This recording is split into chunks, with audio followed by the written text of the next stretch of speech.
And we're back. Welcome to Tales from the Page, where we get to interview the Paizo creatives about the very fun things that they have been talking about and announcing here at PaizoCon Online 2021. I'm Jefferson Thacker, also known as Perram. I'm joined by... And I am Loren Sieg, also known as the Dova Queen. And from Paizo, we've got Logan Bonner! Logan! Hi, I'm Logan Bonner, also known as the Pathfinder lead designer, and no cooler names. With Logan as a name, you don't need a cooler name. Oh, I appreciate that. Thank you. So, Secrets of Magic. We were already incredibly hyped for this book, and then you all just start dropping art bombs on us and cool things like class archetypes and like reworking how the Magus works, and then you like threw it down this crowd pleasers with variable magic items. This book has a lot of expectations on it. What was the goals going into what might be the most scrutinized book past the core? The weird thing is, like, I think my set of goals was perhaps more ambitious than the expectations a lot of folks have for it, because the thing I really wanted to make was like an eternal book, the kind of thing that has so much cool detail and imagination in it that you keep it on your shelf for years. One of my kind of frustrations when I look back at some of the first edition stuff I worked on is a lot of them, it's like, if I'm not playing right now, there's not any reason to pick this book up and look at it. I wanted a book that wasn't going to feel that way, that was just going to be like, I'm so glad I have this forever. So my main thing was making something that is going to be a book to read, not just something that you go on Archives of Nethys and pick the feats and archetypes you want, but that you actually want to have the book in front of you and flip through its pages. Does that like something I feel like you guys really accomplished too, making a book that almost any player, any GM is going to be able to pick up and use for their character or their game. Even Joe the Fighter can look through the magic items and start looking at some new strategies that maybe they didn't have from just the core rulebook. Yeah, for sure. Yeah, and we definitely wanted tools that everybody could use without going the route of there are tools everybody can use because there are fighter feats in the book, right? Some stuff that's more universal was a big goal. And it's because Magic isn't just casters. Like, this is a fantasy game. Magic is important to every character going, right? Yeah. Well, and we also knew we had Guns and Gears coming up that is like, I don't care about magic, I want to shoot things, right? So it's kind of a nice 1-2 punch of the far sides of the range. Well, speaking of Guns and Gears, we have to ask, we would be remiss if we didn't. How easy is it going to be to build a gun Magus? I think pretty easy. I think I think if you take the ranged option, I don't think there's much more work to do to have a gun Magus, at least with a Magus uses guns. Doing a gunslinger with a Magus archetype, I think, is a little more challenging, just the way the stuff is set up. But pretty easy. We knew we were doing the gunslinger, so we didn't want to exclude them when we were working on the Magus. So I'm sure when Mike was doing his pass, he was like, let me make sure that I can use a pistol with this. Yeah, you don't want to make a class that's just immediately disappointing when the next book comes out. Yeah. So you mentioned that you wanted this to be a book that you get to read and enjoy. And I think was a lot of that made possible because you were, unlike, say, its predecessor, Ultimate Magic, you actually get to tie in to Galarian and the setting material. Yeah, that certainly helped. I think a lot of kind of the core principles of Magic hadn't been touched on all that much. So we had a fair amount of latitude with what we could cover in this. And that's kind of one of the goals of how we put setting stuff into the rulebook line versus the Lost Omens line, where the Lost Omens line is looking primarily at like the people, the places, the specifics of the setting. And then the rulebook line is trying to talk more to like the broad basis of it. So if you put the two together, you really get the full picture. You showed up some like illuminated text and some weird occult like and alchemical like drawings and diagrams, and you mentioned that there's going to be sections of this that are like treatises. What were some of these inspirations here? I mean, were you just raiding Eric Mona's occult bookshelves? We weren't rating Eric exactly. I do think there was some amount of influence from when we did Occult Adventures in first edition, because there was a lot of like looking into that occult literature and stuff at that time. So I think some of that kind of stuck around, and like, okay, what if we put some more of this directly on the page rather than kind of just using it for the rules inspiration and not going quite as deep into the feel of it.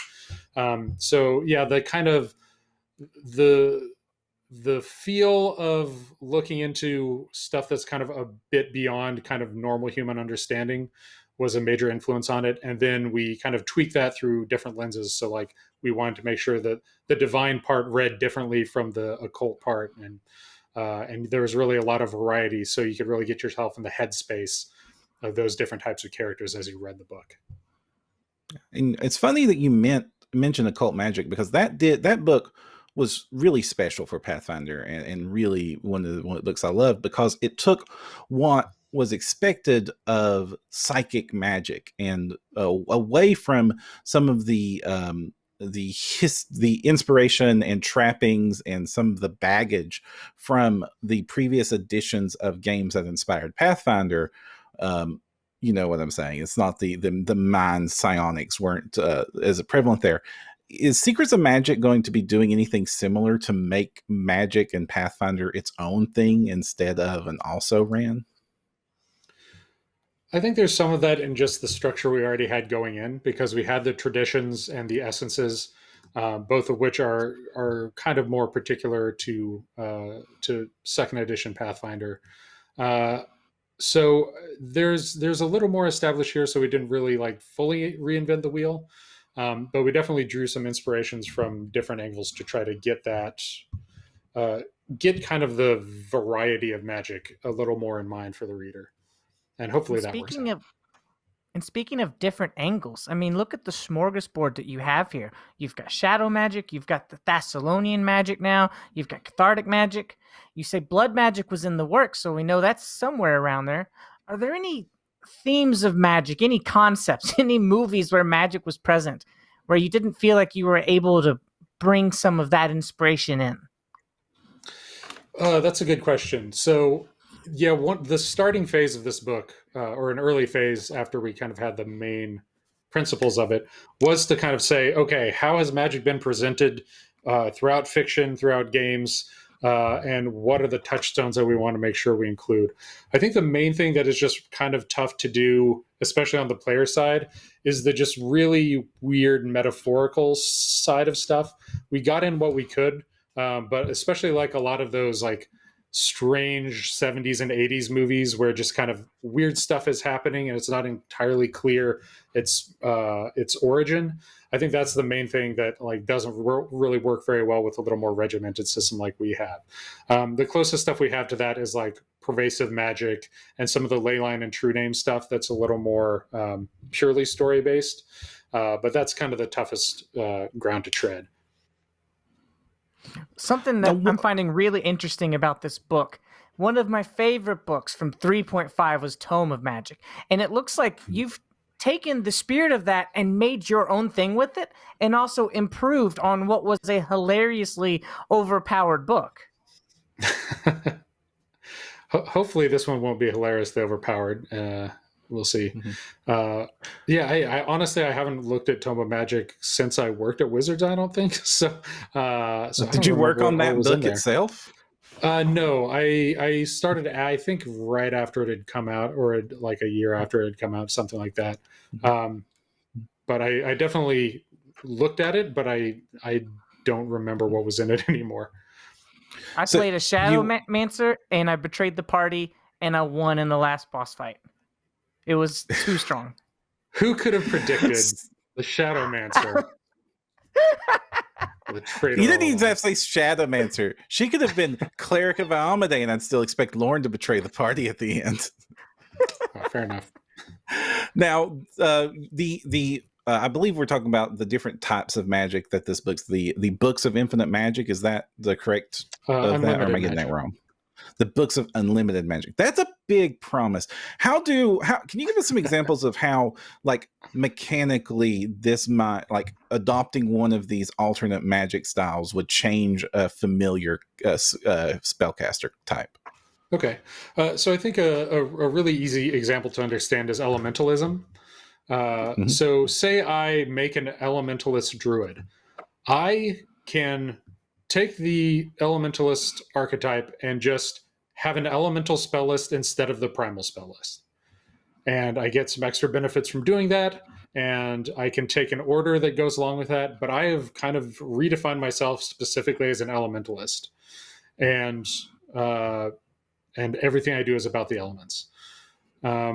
Another good example would be, if you're playing a geomancer, you really start to care about what types of terrain you're in, and you can fight differently by the river than you do in the mountains or than you do in the Arctic, and you can, if I'm themed with the sands of the desert, I can cast an earth spell to get the energy of the desert to where I am and then feed off that. So there are and a lot of these are kind of working at that character concept level, which I think is one of the goals of that section, is to kind of say, we're not going to do a geomancer class, but here's a way that a geomancer can work in the game, and really kind of go with some really high concept ideas. So it goes from like the high concept there all the way to like an individual spell choice or an individual item choice that are really narrow and specific. So there's a really good breadth of options in here. This sounds like something that really is only possible because of some of the modularity of Pathfinder 2 characters. Yeah, especially kind of the reimagining of archetypes gave us a lot more flexibility. There are a lot of these in first edition, like if you want to do an elementalist, well, you're going to need the druid elementalist and the wizard elementalist and the oracle elementalist.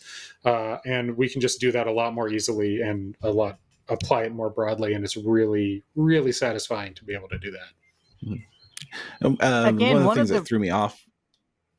One of the things that threw me off there was a comment in chat. Lock Finn is asking, elemental spell list, is this a 5th tradition? It's not really its own tradition. Like, we're not defining it as such. It is similar in that you're using a specific spell list, but it doesn't kind of go with that same broadness and understanding throughout the world. It's kind of more of a niche practice. But we didn't want to present. We didn't want to present magic as monolithic, because it's magic. That doesn't, wizards can understand magic a certain way, but a cleric might not understand it the same way, and a druid won't understand it the same way. So we didn't really want to say, that the orthodoxy was 100% correct in every measure, because that doesn't really comport with the world as it's presented, and it, is kind of restricting in a way that magic shouldn't feel restricted. And last question on the elemental. One of my favorite things about this book is that you've kind of taken so many different character concepts that used to be very difficult to make work, and you're now making them work again. The most obvious one is, say, the Magus. A Gish is always fun. Everybody loves a Magus, but previous to Magus, Gish was a little tougher. You had to take a martial and you had to combine it with an archetype that may or may not have been what you wanted. But I want to ask you about a concept that's typically even harder to do than a Gish. It's not rare that in games or in media, a character will maybe inherit or find a weapon or a suit of armor that kind of grows with them as a character. Is that kind of what you're doing with soul-forged items? That's one of the options. They're kind of covering a couple different pieces of ground, because there's the kind of inherited version, and then there's more the, you have been chosen as a representative of, a mystical force or an organization or whatever it is, to bear this armor or this weapon to do good works. So it's kind of covering a few of those. The main thing is that, your soul and your righteousness are tied to this item, and that's kind of the main thing there, is that you're linked to it in some way. And that has so many different permutations over fiction that we didn't want to define it too narrowly, but it can work with that kind of that legacy option pretty easily. Now, one of the things you'd mentioned is that there's an archetype that accompanies it, but does it have to accompany it? Can these be discontiguous? I believe this is where I don't remember the exact details. I believe this one you do need to have the archetype. You could kind of follow some of these principles if you wanted a little more kind of story-based, less rules-heavy version of it. But I think by default, you need to take the archetype. It is not a class archetype. It's a standard second-level archetype that requires you to cast divine spells or have wisdom of 14. So kind of similar to kind of like the requirements for being like a champion. Now, speaking of archetypes, one of the class archetypes, well, a new type of archetype you just talked about, which is an archetype you take right away instead of waiting for second level. You mentioned the flexible spell casting class archetype, and then chat exploded. Like everybody was wanting to know. Can you give us an example of what this is and what kind of trade-off a wizard or a cleric would be making when they opt into this?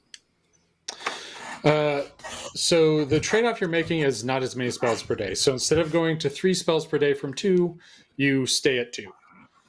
So that's going to be the main reduction you're taking. And you don't get as many cantrips either. And then the advantage is that you can, whatever you prepare, you can cast as many times as you want. So you have a spell collection instead of a repertoire. So it's kind of a curated, effectively a repertoire.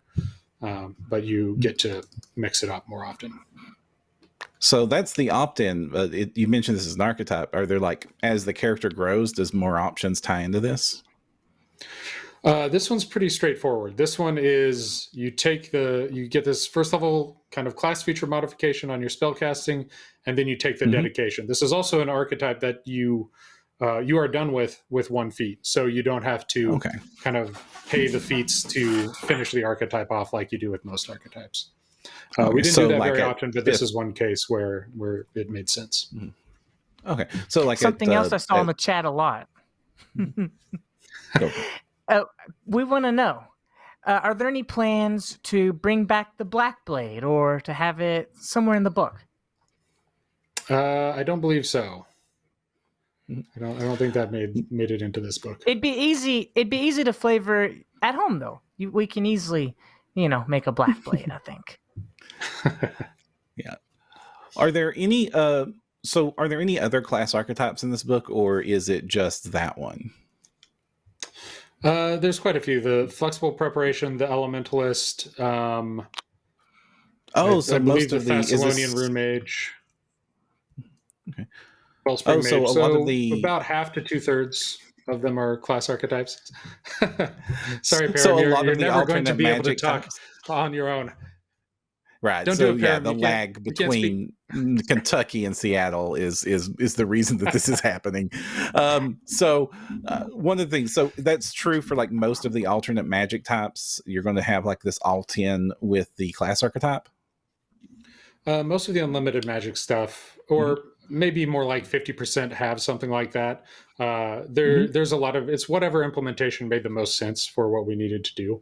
So there are a few kind of standard archetypes. There's quite a few class archetypes, and then there's some that are more like you take a skill feat to be able to tap ley lines, that sort of thing. Now, I need a little bit of convincing to play a summoner, if we're being real, when we already have animal companions as strong as they are. Can you kind of sell me on the eidolon versus the animal companion? Giant pink dragon, Loren. What is wrong with giant pink dragon? Nothing's wrong with it. I know I'm not the only one thinking it. Well, we also have giant angry guy. We have giant rune-headed construct. We have not that giant Brimarak. We've got not that giant psychopomp and kind of fairy creature. We've got Angel. I'm sorry, I'm just looking through the examples here. We've got a cool like panther beast that's all ghostly and green for a god collar. So I think the main thing is, if you're playing an animal companion class, you want to be a cool person who has a pet who's a friend. If you're playing a summoner, you really want to be driving that eidolon a lot of the time. You want to be, you want that to be a huge part of your character. And you know, if you have an animal companion, in some scenes you're going to forget you have an animal companion, but if you're playing a summoner, you're never going to forget that you've got an eidolon. And nobody else is either, because you're going to have like a glowing symbol on you or something like that. So, you know, I don't want to try to sell you on it if that is not what you want to do with your character. But for the people who really want to make that creature a big part of their role playing and a big part of their combat and their character building, that's who it's for. I really want a giant crab monster. I think that'll fit well. You can have a giant crab monster. Oh yeah, absolutely. Yeah. That's a big beast. You mentioned the god collar, so like the giant talking animal is absolutely going to happen. Yeah. One of the types is beast. So you know, maybe if you're from a coastal village, you have that giant crab, or if you're from if you're a god collar from more of a jungle or savanna area, you might have that that kind of more leopardy, tigery creature. Mm-hmm. So how much of the when you're playing a summoner, how much of what your effective combat options are the summon? Like how much are you really playing the summon as opposed to the summoner? Quite a bit. So the main thing is that you have acts together, so the two of you can do something. And a lot of times your eidolon is going to have some special ability. So a lot of times you're going to be kind of trading off, but kind of both of you doing something at once. So for example, you might cast a spell while your eidolon bites somebody. And on that round, you know, it's mostly you with some cool stuff your eidolon's doing. On another round, the example we use in the book is, you know, if you've got a dragon eidolon, it might blow its breath weapon while you, drink a potion or make a strike or something like that. So it's pretty varied, and it's going to vary from round to round, but it's going to be like roughly 50-50, or you can kind of build to say like, I don't care about me. I want my angel to do all the fighting. And I'm just going to stand back here. You can also kind of play it that way. So like the playtest document, you have a shared action pool as opposed to some of the other companion options where you're just giving an action to let your animal act. I believe that's right. Mm-hmm.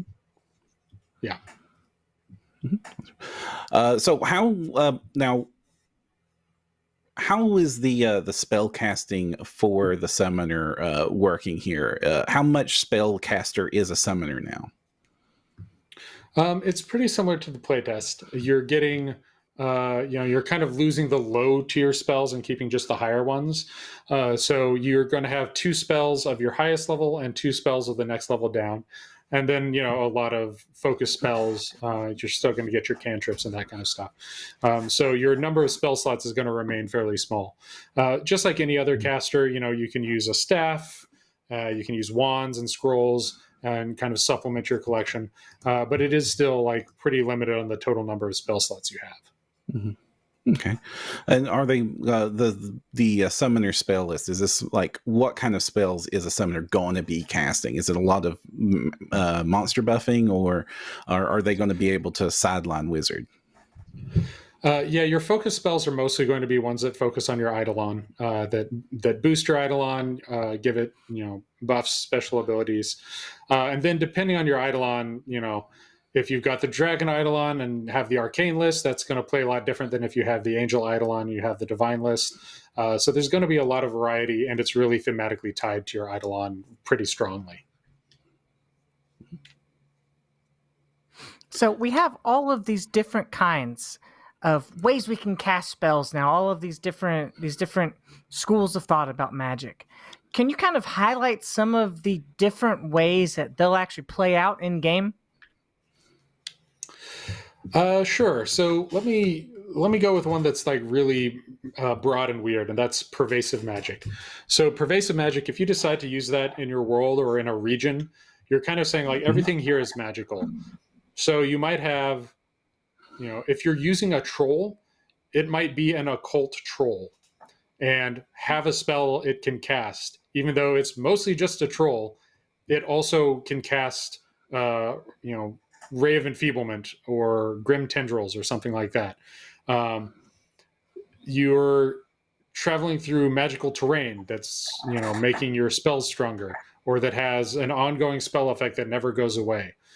So that's kind of like the broadest one in here is kind of operating at the full campaign level. So that's kind of like my like, you really want to go hog wild with magic, that's the option for that. Mm-hmm. Now, do the new classes get to play with the new toys as well? Do they get to have some fun with these new magic options? Is there a Geomancer summoner? As we mentioned in the panel, like some of them are limited out. So like the pervasive magic doesn't really work because you don't have the full complement of spells. But a lot of these archetypes are going to work just fine for these classes. So if you want to do a Geomancer summoner or Magus, they can just take the Geomancer feat. It's a normal archetype. They just need to be trained in nature and be able to cast a spell that has one of the right traits. So you need an air, cold, earth, fire, plant, or water trait to go with the terrain that you're casting in. So a lot of these options are pretty broad. Basically, all of them are as broad as we could reasonably make them. There are ones that are more restrictive, like the Thessalonian Rune Mage, just because there's a specific story that's being told there that we wanted to honor and keep consistent. Mm-hmm. Of the core branches, like rackets and such, what does the summoner get on their branches, and what are the initial options for when I can make different types of summoners I can make straight up? Their main one is just their eidolon, because their eidolon defines so much about them. So there's your eidolon, and then your spell choice are kind of the main things that you're choosing. The link spells, I don't recall I think you just start with one, so you can kind of expand on that with feats. But for your kind of starting options, the eidolon is just such a big raft of stuff. There's not a whole lot in addition to that. Mm-hmm. And then except for picking spells, which is always a big deal. I feel like gets lost in the conversation a lot, but it's like that is a big number of decisions. So anytime you're playing a spellcaster, there's like all this stuff in the class, and then also 8 more things. Any metamorphosis love? I don't remember. No worries. So let's switch gears over to the Magus, because I know Loren loves Maguses. I do. Okay. I do love Magus. It fills a hole in my heart.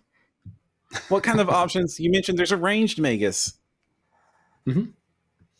Yeah. So the Starlit Span Magus can cast a spell and chuck it in an arrow or a bullet. So let's go to the Magus. So with the playtest Magus, the ranged Magus was cool, and then there was the movie round super mobile Magus. When we're looking at, and then there was like the Magus but uses a 2-handed sword. How has that changed with the final version of the Magus? It looks like it had a lot of development compared to, say, the Summoner. Yeah. Most of those styles are still kind of in there in concept. A lot of them have kind of changed around the specifics. But for example, you have this arcane cascade stance now, which is going to give you a damage buff. And a lot of these builds kind of talk to that instead of going through saying things a different way. So like the 2-handed Magus, when you go into arcane cascade stance, and at the start of each turn, as you stay in that stance, you get temporary hit points each time. And that is a stance. So you're going to be in that for most of the combat. So you can kind of turn that on, and as long as you have a 2-handed weapon in hand, you're going to get health back. So the stands kind of open us up to more options. The shield build also uses it. The kind of one-hand weapon, kind of more roguish one, now gets a speed boost and deals extra damage against flat-footed creatures, because it's themed a little more kind of shadow magic-y now. So those are kind of those make a good combination. And then their focus spell lets them teleport and attack, and also get their spell strike back. This reminds me of an old everything character I about used to that. play. How well would it work to have a Magus that maybe just holds one knife and primarily casts illusion spells? Or are we really kind of needing to bake in these damage spells? So illusion spells, that's one of the trickier categories because how few of them are offensive. So to do that, the Arcane Cascade would work fine because kind of like Bespell Strikes or Bespell Weapon, it's based on the school of the thing you cast. So you'll get extra mental damage with your knife stabs. The real tricky part is the kind of spell strike and how important that is to you, because there are just not that many illusion spells that work well with it. So you'd either want to do some damage spells and some illusions, or you would want to kind of focus on the more damaging shadow spells. There's quite a few damaging illusion spells in this book. So you'd really want to dig through those to find ones that fit that play style. Because that is one of the trickier builds just because of how illusion spells tend to work. With the shadow spells being a thing in this book, and first, love that idea. I've always loved shadow magic, and this seems to be the first time I get to play with it really fun. Is there going to be a shadow cantrip that a Magus could lean on? I don't remember I don't think there's a cantrip. Okay. But speaking of the Magus leaning on things, they seem to play with the action economy a lot more than most of the other classes get to. There's quite a bit of that. From the playtest, with all the feedback of it kind of feeling too restrictive, we put a lot of effort into making it so that turns could play out a whole bunch of different ways to make it kind of more exciting. The same way, it's a little more similar to how a fighter might play or a monk. And a little less like a typical spellcaster. So what is the you kind of mentioned this during it's not the interview, but the panel. You've changed spell strike. It uses 2 actions. You get to do the cool thing. It's only 1 attack now, so you don't feel like you have twice the chance to miss. Great decision there. I love that change. But you have to recharge it? Right. Yeah, you have to recharge it, and that's mostly if you look at something like the Eldritch Archer, they have a 3-action make a ranged attack and put a spell on it, because it's very hard to make that a reasonable ability while having it only take as many actions as a 2-action spell. So that's the way that archetype goes about it. With the Magus, we knew that was going to be too restrictive, and that's a lot of the feedback we got. So instead, it's going to cost you a net of 3 actions, but there are a lot of ways you can dice it up to make it more fun and to make it less of a burden, without also just making it way too strong and just kind of saying like other spellcasters don't get to do anything compared to what the Magus can do. It's a pretty fine line to walk. So I think we found a nice solution for that. Does a ranged Magus overwrite the Eldritch Archer, or do they kind of work really well together? I haven't actually looked at the combination of the two in a while. I think if you're playing a ranged Magus, you probably don't want Eldritch Archer. It's got some special shots that you can use, but I think it's not going to be super useful for you. Whereas if you're a normal spellcaster who's not a Magus, and then Eldritch Archer might be a better bet for you than the Magus, depending on what type of character you want to build. And I don't think you can currently, with the Magus multi-class archetype, I don't think you can get a ranged option, partially because we knew Eldritch Archer already existed and kind of filled that spot. That does bring up some of the unique challenges that the Magus has from a design perspective, where Pathfinder 2nd Edition was kind of designed and really executed well on being able to merge classes together right from the get-go, and them working really synergistic. The Magus seems to be really the first class that is a hybrid pre-built and put together. How does it play with other classes, both it being added onto and it picking up? Like, what does a Magus fighter look like compared to a fighter Magus? So the fighter Magus, God, I'm trying to think of what a Magus with the fighter archetype looks like. It's probably not super useful, just because we know there's already enough of fighter and Magus that you probably aren't going to get a lot of value out of it. Whereas the fighter with the Magus archetype is going to get a little bit of spell action, is really going to feel like a Magus for like one turn in a fight, basically. And is also going to have cantrips, right? Which is going to color how you play the game all the time. So I think in that case, the fighter Magus is going to feel more like, a fighter with one toe in Magus. Whereas the Magus with the fighter archetype is probably, there might be a few things you get and you might want some of those feats, but it's probably not going to be quite worth it. But we like to have some differentiation in character building like that. So there's, you can kind of look at your different options and pick the best strategy. So let's shift topic over to magic items, because you all had some fun ones. Grimoires. You mentioned Grimoires. Could go into what those are and who would want to pick up one. Okay. So Grimoires you're going to pick up, they're a cool item for a prepared caster. Like they're more kind of wizard themed or Magus themed than most prepared casters, but certainly like a cleric might have, a necromancy grimoire or something like that. So essentially, each of them is each of the ones in this book anyway.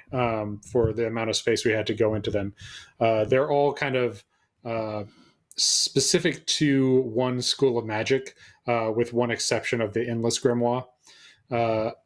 So each of them is going to let you kind of do an extra special thing with a necromancy spell once per day, or do an extra special thing with a polymorph spell once per day. So they're kind of geared toward different types of casters. But they're a pretty fun tool to pick up, and I'm hoping we expand them in the future, so more types of characters are going to get into them. But they're kind of a fun way to say, like, okay, this morning I am, of course, as every day, preparing spells from my instructions for everlasting agony, or I'm preparing spells for my my spell book of redundant enchantment to make sure that my enchantment spells work and I don't whiff with them. So they're kind of a cool character building detail and kind of theming yourself and your kind of, what does your spellbook look like is already kind of a cool question, especially for like a wizard. And this gives you some options to kind of say like, oh yes, this is obviously the one I want to pick up because it fits with my character's style. So did you all begin writing Everlasting Agony right around the time of February 2020? Because I'm starting to feel like maybe you did. I kind of feel like, at least in the world of Pathfinder, agony is eternal. So there's always going to be some agony out there. So we're getting a lot of questions in chat about, is there anything that the spontaneous spellcasters get to play with the Grimoires or something like them?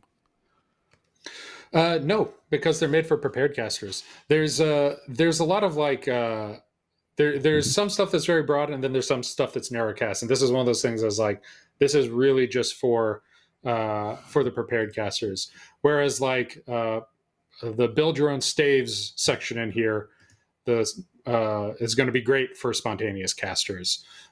So it's kind of not everything is for everybody in the book.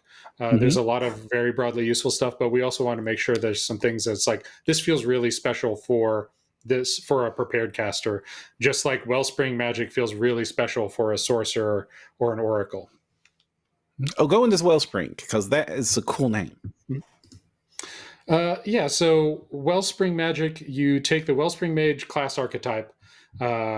You're a spontaneous caster, so it has a prerequisite. You have to cast spells from a spell repertoire, and you get fewer spells per day, but you can get additional spells in play when a Wellspring Surge happens. So when you roll initiative, or there's also kind of a provision for you're in a high stress situation that is not necessarily a combat encounter, and the GM says like, this is time, something big is happening here, you need to roll. There's a flat check to see if you get a spell slot back, and kind of like how that roll goes is going to determine the level of the spell slot. So it's kind of, this is very much the like, I want an unpredictable, kind of very bizarre but powerful magic within me, and that's the type of character I want to play. This is really going to play into that, and is just going to be like, maybe I get an amazing spell slot, or maybe I'm really off this day and magic is not being kind to me. And then you have the Wellspring Surges that can have like very random effects. So this is another one that's like, this is for a very specific type of player who wants to play a very specific type of character. How often are Wellspring Surges going to come up in a game? That's a good question. Let me do some very quick research to answer that question, because it kind of depends on how you. So you've got a DC 6 flat check when you roll initiative or one of these moments happens. So you're going to get a surge on a failure automatically. If you critically succeed, you're going to get a temporary spell slot, but also you need to use it. And if you don't use it, after 1 minute, you're going to get a Wellspring Surge because you tried to hold in that powerful magic. What were you thinking? And it's just going to come out of you. Oh, this has just got so much fun. Just slathered all over it. I love it. So speaking of fun, slathered. Oh, go for it. I think you're gonna ask what I'm gonna ask. Go for it, my man. I think one of you said speaking of fun, and one of you said speaking of slathered. I'm not sure. I was gonna say, speaking of fun, slathered all over it. At the very end, you mentioned Summon Kaiju being a new type of summon. Now, first, Summon Kaiju automatically crowd pleaser. I'd buy this book just for Summon Kaiju, but you mentioned it's a new type of summon, an incarnate summon. Yeah, so Summon Kaiju is one of the Incarnate spells. We had one that we put in a playtest blog for. I don't. The name changed a few times, but it was something like Vengeful Dead. So that's kind of the undead themed one. There's also a Draconic Legion where you summon a bunch of dragons to attack somebody. These are all the. I like Avi's phrase for it, of it being a mic drop, because it is kind of like the guest verse on a rap song, right? Where it's just like, Nex is going to show up and blow some people away, or an avatar of Urgatho is going to come and kick somebody's butt. They're kind of these brief spells where someone just shows up, explodes, walks over, explodes again. The effects are going to depend on the specific spell, but it's kind of this big kind of punctuation in a fight that I think is going to be really cool to play out at the table. So like the Kaiju, for example, if you summon Mogaru, the final king, he appears with this burst of song that summons him and makes creatures make a will save or be stunned. And then one turn after that, he walks over and does his volcanic fire breath and blasts the crap out of a bunch of people. So it's I think those are going to be really cool to kind of see the action. It's almost like you're summoning a sequence of events. Yeah. Which is so cool. Are these only going to be for the top level, 10th level spells, or are there versions of these that show up lower? I mean, we're going to just have they're a bunch of iguanas. We didn't want to go quite that low with a bunch of iguanas, but there are some that are not as high a level. I'm trying to remember what the lowest level is. I think that is probably I don't know. I think it's like 7 or 8. Maybe 6 is the lowest level.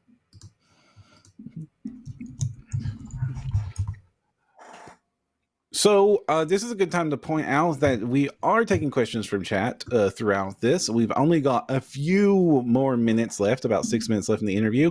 And then coming on up, we are going to have the Starfinder Adventure Path panel. I believe that is the next one. Yes.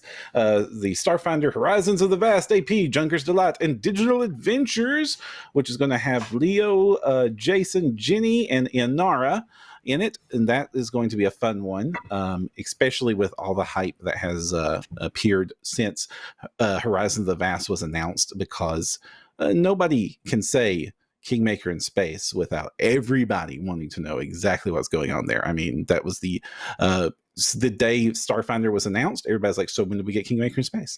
Because Kingmaker's awesome, and exploration in the stars is well established. After that, of course, we're going to have Ryan and Loren talking with Jason Keeley about those adventures, and then we'll wrap the day up with Secrets of the Pact World with John C., Jake T., and Kate Baker. And after that, of course, will be the Glass Cannon Podcast Dinner at the Lion Lodge. And I hope I stalled for enough time for some cool questions to come into the chat. I've been seeing a lot of questions about the Ring of Wizardry and how well is that going to work with the Magus? Are we going to see something similar for some of the other spell lists? Boy, that is very specific. I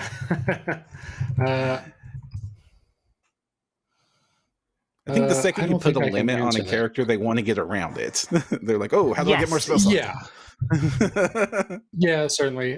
There's most of the things, like apart from just your base spell slots, we kind of expect you'll be using all the normal stuff. And for some of these classes, like if you really want to be casting a lot of spells, there are certainly ways to be casting a lot of spells.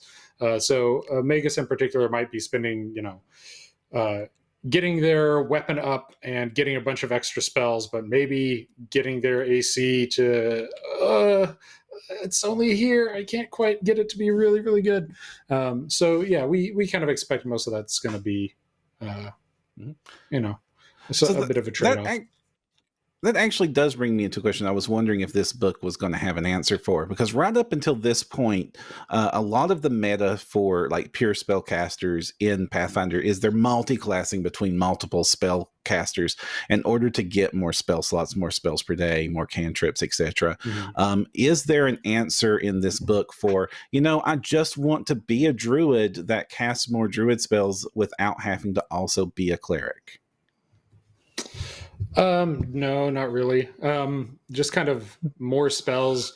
Like everything in here kind of needs kind of a story that it's telling. And that is kind of the story that a druid does. So yeah, we don't really have like a more spells archetype. Mm-hmm. Wonderful. So where can people find out more about the Secrets of Magic and the other wonderful work that you are doing, Logan? Secrets of Magic, keep your eyes peeled on Paizo.com. We'll be revealing some more stuff over time. If they want to see my thoughts, which are sometimes about work, but mostly retweets of other people's jokes, I'm on Twitter at Logan Bonner. So you can follow me there. I'm also on Instagram at Logan Bonner RPG, but I barely ever post on it. So when are we going to get our hands on this lovely book?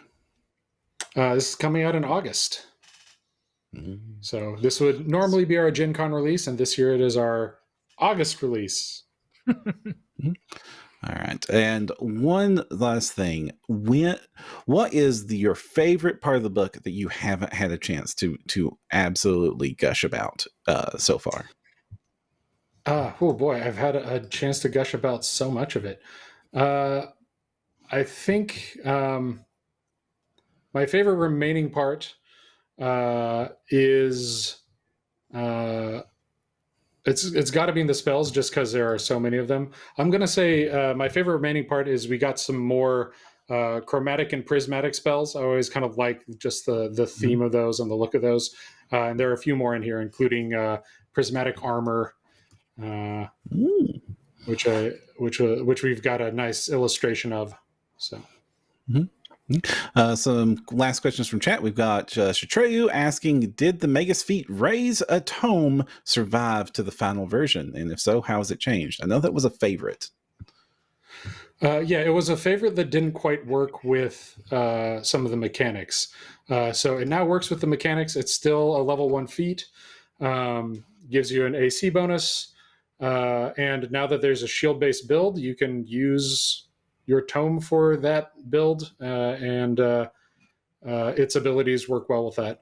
I know we had ideas about kind of expanding out with more feats. I don't remember if those made the cut or if we ran out of space. If it we works certainly took a close look at it. If it works with the shield build, does the shield build get to like make their book a shield and like throw shield enchantments on it? I mean, the raise a tome feat's going to let you use your book as a shield. There's a 6th level feat to make your tome shield better. It makes it it lets you fuse a magic shield into your book, so you can make the book have all the traits of that shield. God, that gives me so many ideas. As a collector, I want to be able to just magically protect my books that good. All right, we are running out of time, so thank you so much, Logan. If you want to see some more about Secrets of Magic, make sure you check out the Paizo site. And until we meet again for another interview, this was No Direction. Stay tuned for the Starfinder Adventure Path panel coming up right next.